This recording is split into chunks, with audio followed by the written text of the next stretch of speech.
someone to show me my place in all this. Hey, what's up, everybody? It's King Stream here, and I'm gonna be doing my review and discussion on the Star Wars: The Last Jedi movie. So let's just dive on in it. So first off, I know a lot of people kind of were a little disappointed in the movie, and to a certain extent, if you're not really like a huge Star Wars fan or anything like that, I can kind of understand maybe some levels of disappointment in the movie. But then again, the reports on it, just a lot of reports about it, going around just saying that the movie was a huge like failure or disappointment or something like that. To be honest, I don't think it was like that bad in my personal opinion. Everybody's entitled to their opinion and everything, but me personally, I felt like the movie worked in a lot of ways for me, and it didn't work in some ways for me. Starting off, with one thing that I really thought was interesting in the movie was to see the a little bit more backstory on the main antagonist, Kylo Ren, or the second antagonist, Kylo Ren. In Force Awakens, we really didn't get to see a lot from him, which was kind of, disappointment for me in the, in the first place when we first got to see Kylo, because I thought, maybe that, it would have been a huge build-up for this movie, and we really didn't get to see that. I was kind of hoping for like a end game. I didn't expect like Kylo Ren to die or anything. I really didn't think. I kind of thought it was going to be some type of big battle, and we did get Finn versus Phasma towards the end, but to me that wasn't big enough to do this movie justice, this episode specifically justice. I thought it could have been more, and I thought that maybe when Kylo and Luke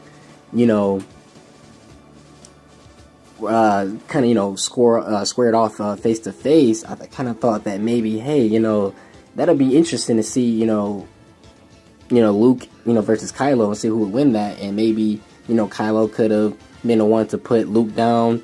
But then again, I know some fans probably wouldn't have liked Kylo to beat Luke. But then again, it was just the way Luke had actually became one with the Force and actually died. It just, to me, it was, I felt like, just some things that just should have been more explained. Of course, like I said, I did like the movie. I thought it was good. It was a solid film, and I understand what they were trying to do in some areas. But then again, I felt like they kind of didn't, show what needed to be shown, especially, with like a end game. Not necessarily saying, just like this big end of the movie fight or anything, but just saying like it just seems like it should have been some type of end game for the movie. Like it was just like walking out of the movie, it just felt like there was something missing. It just felt like something, and that's where it bothered me to that point, was walking out feeling like there was still something missing. Not necessarily saying it was a bad movie or anything, but just saying just like a piece of the puzzle just either didn't quite fit in some area or was just lost or something. And another thing that interested me was the fact that Leia, actually used like a bit of her Force powers. Now you could tell like she's not as good using the Force as other characters, such as like all the Sith Lords and all the previous Jedi Masters, of course.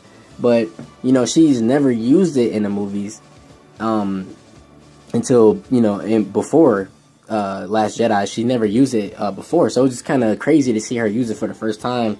And too bad Carrie Fisher is not here with us anymore, to continue the movies, but I'm pretty sure they're probably going to still use the technology to use her body and face to continue the movies until they decide to kill her character off. But yeah, it was pretty interesting. But then again, it was, it's not a huge surprise, because she still is, Anakin Skywalker, his daughter, so it will only make sense. So, but you could just tell she's just not as strong, so that's another thing that I thought they did a decent job on showing, that she's not just a normal Force user. She probably could just only use it maybe in distress, maybe, or something like that. Maybe in the next movie they could further explain that. So and another thing too was the fact how Luke of course trained Kylo, and before Kylo turned to the dark side, and the fact that will we ever see the Knights of Ren in the movies? Because I kind of was expecting to see at least one, maybe a couple members, or at least a glimpse of them. Maybe those were them in those red suits that were the guards that was working with Snoke, maybe in his little little temple room there, his spaceship.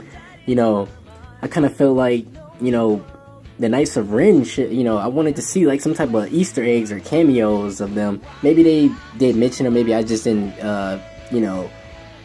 see it through, maybe play out, maybe I missed that or something. But and another thing was the other Jedi students, or other students of Luke Skywalker, in the little place where he trained Kylo. He said that he took out his students too, and actually some were still alive and some died. So I really want to see what they're gonna do, because now you only have one Jedi alive and only one Sith Lord alive, because Snoke was killed by Kylo. Kylo betrayed Snoke, and he was torturing Rey, trying to get the information from her, and he succeeded and was getting ready to go and get Luke, and try to kill Luke. But Kylo turned on him and just used that lightsaber to just cut his body in half. And that was one of the letdowns in the movie, was Snoke, because I kind of felt like the presence of him was highly built up in the trailers and in a lot of rumors and things like that, as far as reports on the movie, for him to just get killed so easily. But for him to be using the Force, the dark powers of the Force, so strongly, it is for him to just get killed so just in a very simple way, was just kind of very, very that was a letdown. And I don't want to compare this to anything else, but a lot of people didn't like Steppenwolf in the Justice League movie, but to be honest, I gotta tell you guys, I personally think that Steppenwolf was a better villain than Snoke was, because Snoke literally stayed for maybe half the movie and that was it from him. And I kind of felt like he was like the Lord of the dark side. It was kind of like, wow, that's it. So that was one of the letdowns. But then again, like I said, I felt like the movie was pretty good. I want to see what they're gonna do next and things like that. Of course I want to see hopefully they bring in some of the elements that maybe they thought they couldn't fit into this movie, into the next movie.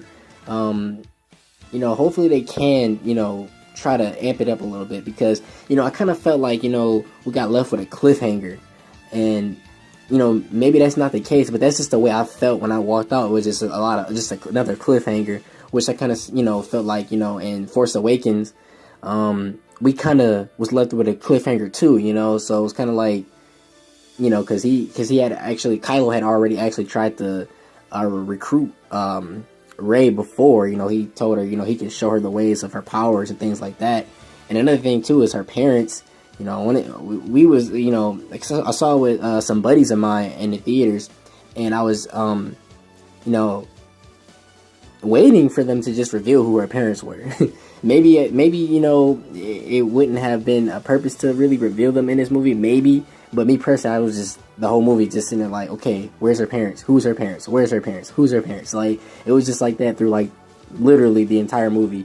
But so again, yeah, hopefully they do find a way to put some more Sith Lords, or like some more villains in the movie, and some more protagonists in the movies as far as Jedi characters. Cause like I said, it's only Rey and Kylo, you can't really have I'm not saying it couldn't work, maybe for just maybe like a movie or so, that's cool, but when you talk about like the franchise and the trilogy, you're gonna need more like characters on both sides of the story.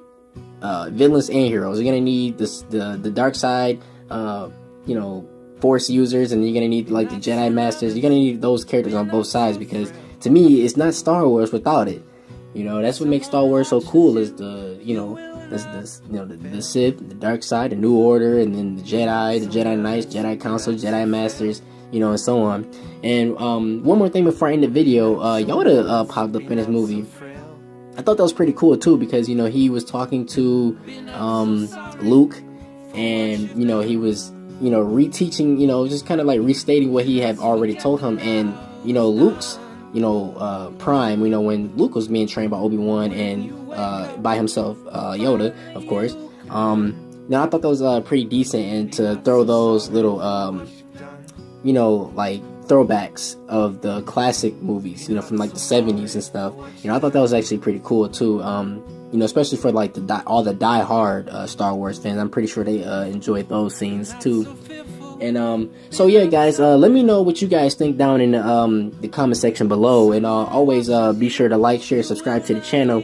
And you know, just to give the movie a rating, you know, before I go to as well, rating for the movie that I give it will be I would say a 7.5 out of 10. 7.5 to an 8 out of 10, no lower than a 7.5, no higher than an 8. Like I said, the movie would have been near perfect, at least 9 to a 9.5. They would have, you know, not have left like so many things just out, you know, like I said, just feel like something's just missing out of the movie. But yeah, that's just my thoughts, you know, everybody's entitled to their opinions. So once again, thank you, and I appreciate that if you tune in, and always remember, keep streaming.